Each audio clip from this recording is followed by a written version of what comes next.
زۆری فشارەکانی ئۆپۆزیسیۆن و یادداشتەکانیان بۆ کۆتایی هێنان با لێبڕینی موسەی فەرمانبەرانی هەرێم بووە فشارێک تاک و ڕایەکی گشتی دژی ئەو هەنگاوە نایاساییەی حکوومەتی هەرێم دروست بێت و بەشێک لە پەرلەمانتارانی سەربەدەسەڵاتیش بێنە سەرخەت و یادداشت بۆ هاتنی حکوومەت بۆ پەرلەمان پێشکەش بکەن. ناوەڕۆکی یادداشتی پەرلەمانتارانی ئۆپۆزیسیۆن و دەسەڵات لە یەکەوە نزیک بوو بەڵام وەکو یەک نەبوو. بە جۆرێک پەرلەمانتارانی ئۆپۆزیسیۆن داوایان کرد لەو کۆبنەوەیەدا بڕیاری کۆتایی هێنان با لێبڕینی موچە بدرێت.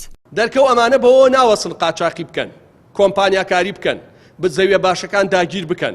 ئەندامێکی پەرلەمانی کوردستانیش لەبارەی هۆکاری بەردەوامی لێبڕینی موچە دەڵێت داهاتی ناوخۆ لە سلێمانی لە 161 ملیار دینارەوە بووە بە 94 ملیار دینار، داهاتی هەولێر و دهۆکیش لە 201 ملیار دینارەوە بۆ 123 ملیار دینار دابەزیوە.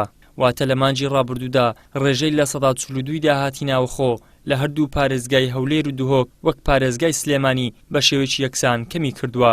هیچ منطقێک لەوان نییە لە ماوەی 2 مانگە داهاتی ناوخۆ بە ڕێژەی لە 142 کەمی کرد بێت. ئەمەش لێگەڕێ لە 370 ملیار دینارەوە داهاتی ناوخۆ لە مانگی 1 و 2 هاتووە بۆ 200.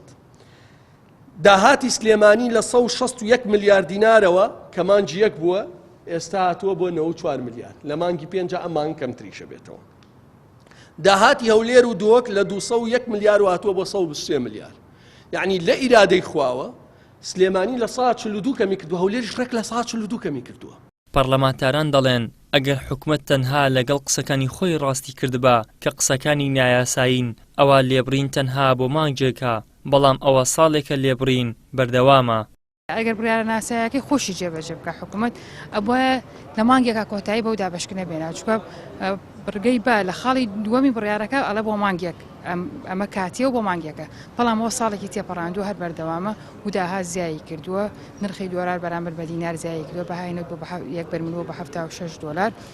بەڵام ئێستا بە بیانووی ئەوەی کە سلێمانی داهات ناگەڕێنێتەوە موچە دو ئاخرێ سلێمانی هەمووی داهاتی 100 ملیارە، ئەگەر نەشی گەڕێنێتەوە خۆ 807 ملیاریەوە موچە ئەی 700 ملیارەکەی بۆ تا ئێستا موچەی 3000.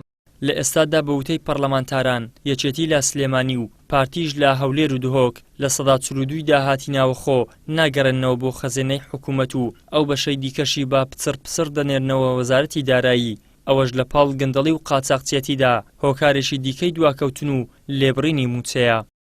ئیدریس محەممەد، کەناڵی ئاسمانی پەیام، هەولێر.